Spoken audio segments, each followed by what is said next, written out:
Hello world, I'm Chris Myceny, aka Mr. FLIXTER, and I'm here to talk motion pictures. Mr. FLIXTER!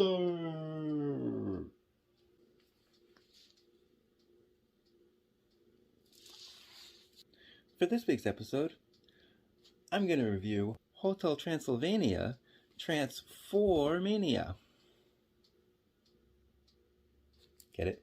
Because it's the fourth one. Haha, ha ha ha. So, if this is your first time seeing the show, I base my reviews off 6 criteria: writing, directing, acting, entertainment value, rewatchability factor, and genre aspects. I think they're pretty self-explanatory. Fun fact, the original Hotel Transylvania came out in 2012. That was a decade ago. Now, I briefly mentioned this on a recent appearance of Horror Buzz Live. I'm also a film critic for HorrorBuzz.com.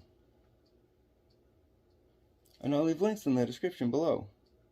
So if you're interested, please check it out. And like and subscribe if you want to see more. Even though I said a few things about it in that video, I didn't really have a whole lot of time to really get into details or anything like that. So this is my official spoiler-free review. So is the 4th installment to the beloved film franchise something you could really sink your teeth into? Here's the basic premise. Due to a twisted turn of events, the monsters become people, and the people become monsters. So they have to work together before it becomes permanent. I like the way that it was cleverly written. They take the hotel, and they still make it the main focus of everything, but they change up the scenery, and the story takes place in a whole different setting. Primarily the Amazon rainforest.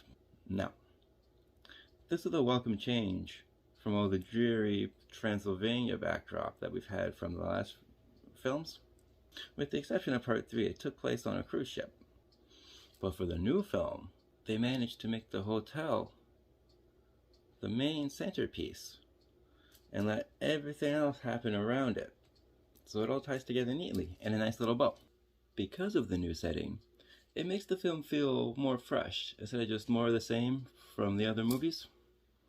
It's a completely original story. I like all the payoffs for things that are established early on, and overall I thought the end had a satisfying conclusion, but that's all I'll say about that without saying too much. More importantly, I really appreciate the continuity. The writers were careful to make sure all the characters didn't act outside of their character. So when they made their decisions as the story played out, I never really questioned, like, would that character really do that? So that's a nice touch. I really appreciate continuity, especially when you're 4 films in. The directors have worked on a lot of different animated shows in the past, so they know how to make a more self-contained, condensed, character-driven story without it feeling rushed at all. But wait, there's more! I thought that a lot of the different characters' story arcs were very satisfying. The direction that they went and where they ended up, you can really tell that the directors had a clear cinematic vision.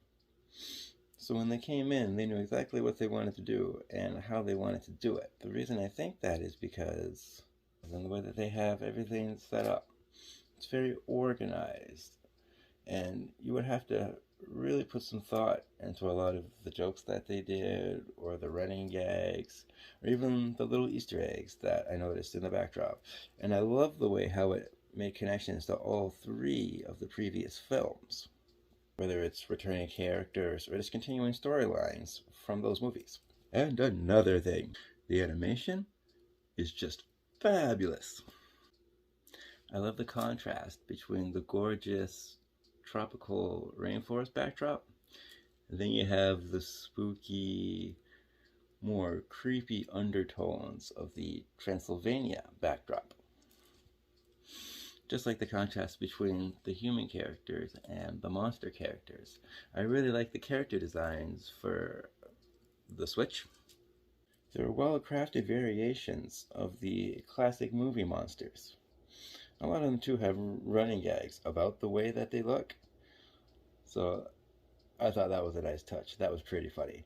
That's the thing, this movie was really funny. I can't stress that enough. I laughed out loud a lot during this movie. Admittedly, I was skeptical going into this movie because it didn't have Adam Sandler or Kevin James. And they were two of the highlights from the previous 3 films. But I was actually quite satisfied with the replacements. I gotta say, too, it's a good thing not too many of the characters were recast, because otherwise it wouldn't feel the same when they spoke. There wouldn't be that same emotional impact. Brian Hall plays Dracula. And it's interesting because in this one, Dracula gets to experience a lot of things that he could never do before. Like what it feels like to spend a day in the sun. And how stuff like that has perks and stuff like that has its drawbacks. His performance isn't bad. I mean, come on. Those are big shoes to fill. I like how he doesn't exactly try to impersonate Adam Sandler. He puts his own spin on the character. And it shows that the studio had faith in him to carry a movie like this. He also voiced Dracula in Monster Pets, the short film for Hotel Transylvania. So it's not his first time playing Dracula. Frank, aka Frankenstein, on the other hand, is played by Brad Abro. And there's a funny running gag with him about his human version and how he looks so much better than the other human versions. Oh my god. There's just so many different little things that are just really funny, and they're very memorable too. As far as his performance goes, he does a good job of not trying to just mimic what Kevin James does, to add his own panache to it. Because he's done a lot of other voice work before. So I was pretty satisfied with both of them. And even though the 2 new actors don't sound exactly like the previous actors, it's not enough to ruin the experience. I didn't find it jarring. It didn't take me out of it or anything like that. It wasn't distracting. I actually forgot that those 2 guys weren't in the movie after a while, so that's just something, right? I'm not kidding. Andy Sandberg returns as Johnny, and without saying too much, I can say that the main plot focuses more on him this time, which is nice at bringing everything around full circle, because the original was all about him as well. And it's kind of funny to think about it, and ironic, because in the first one he had to disguise himself as a monster to blend in, and now in this one he is the monster. And he does a great job at recapturing that zaniness that he has from the other movies. But it's nice because the way his story plays out, his character actually matures, and you get to see him develop layers that he didn't have before. Selena Gomez returns as Mavis, Dracula's daughter. She does good at being the straight-laced other half to Johnny's more wild side. She does whatever she can to help out her friends and family. She's really good at making you feel what she says. A lot of the emotion in this film is actually earned. David Spade returns as Griffin. And this is the first time that we actually get to see what his character looks like. And this goes back to the continuity thing that I said before, because in the original, they mention how he has curly red hair, and they kept up with that by giving him the same hair that they described from that first movie. That's what I mean. Like, there's so much thought put into this film. It's like they watched all the 3 films and they took notes, and then they just wanted to include as much as they could. There's an ongoing gag too about how Griffin's been naked the whole time, and he's like, well, yeah, why would my glasses just be showing up the whole time? That's in the previews too. That's not a spoiler. It's just so funny the way that people just never thought about that. And it's true, I didn't even really think about that myself, to be honest. Keegan-Michael Key returns as Murray, the mummy, and his human version isn't exactly what I expected. I just like the artistic choices made when he was recording that role. He joined the cast on the second film, and he's been a welcome addition ever since. Steve Buscemi returns as Wayne the Wolfman, and oh my god, it has to be one of Steve Buscemi's best roles because he has so many scene-stealing quips and one-liners. A typical Steve Buscemi wit that you come to expect from him, in a good way. And Jim Gaffigan returns as Van Helsing. He appeared in Hotel Transylvania 3. So in this one, it's nice to see him return because he's a nice addition to the cast, and it makes sense given the source material. It makes me wonder why Van Helsing wasn't introduced a lot sooner in the franchise. Or even just right off the bat in the first one. But then again, I understand they wanted to establish the monster characters and develop their relationships first. The relationship development of the characters and how the characters have multiple layers, each dimension going a little bit deeper into who they really are. This movie can be emotional, let me tell you. It does a good job of balancing humor and the more dramatic scenes. So again, they don't feel forced, or the dramatic scenes don't feel cheapened by jokes or anything like that. The entire voice cast of the ones returning do very good at reprising their roles. They seem right at home, just coming back and being the monsters who were friends for hundreds of years. They just pick up where they left off. You gotta love how the cast is committed to come back like that. All that being said, the film does have its flaws. Like how Dennis, played by Andrew Blinkoff, and Winnie, played by Zoe Berry, have been pushed off to the sidelines. The story's not really about them, and it doesn't really involve them. And that's a shame, because given all the character development from the previous films, it would have been nice to see more growth, and more of their relationship being developed too. Now, since they didn't really have a whole lot to do, it's kind of hard to rate their performances. So, having said that, I think the writing was great. I thought there was some pretty ingenious direction. The way that they use different camera movements and camera angles really captures the essence of the emotion or the thrillingness of the adventure that they want to capture, or even just a funny moment, that comedic timing, whether it be slapstick or lines said from one character to another. And the actors do well in their roles. Even though, admittedly, I was skeptical going into this one because it didn't have Adam Sandler and Kevin James.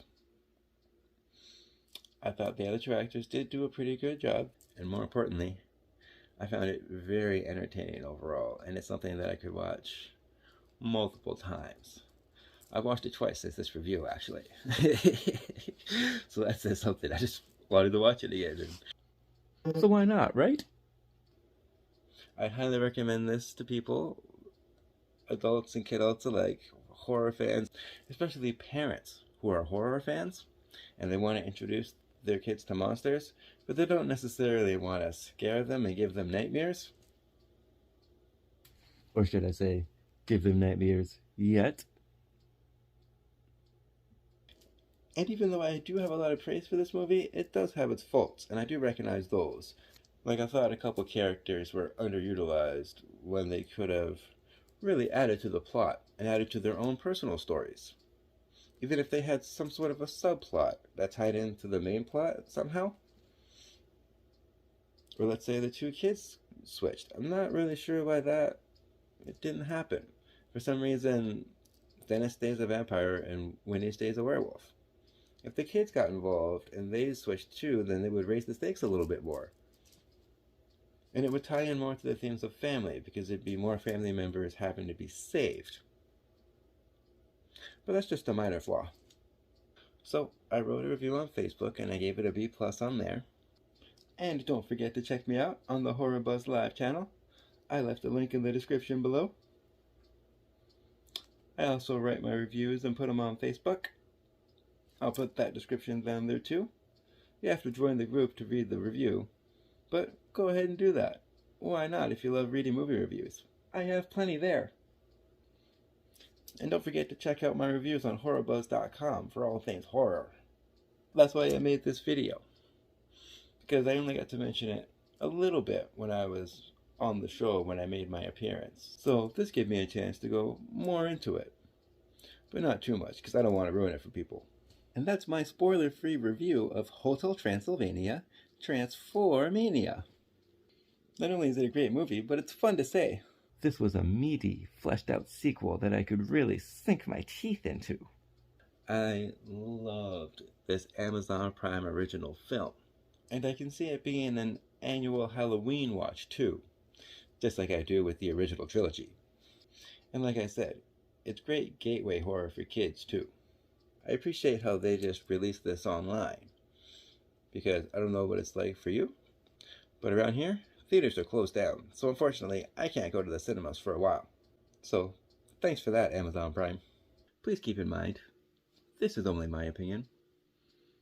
It's okay to disagree with me, and it's okay to agree to disagree. Just have some class about it. I'm Chris Maitini. You can call me Mr. FLIXTER. And I just love talking motion pictures. Until next time, have a great day. Mr. FLIXTER. And remember, if you're a cinemaniac like me, make sure you like and subscribe down below.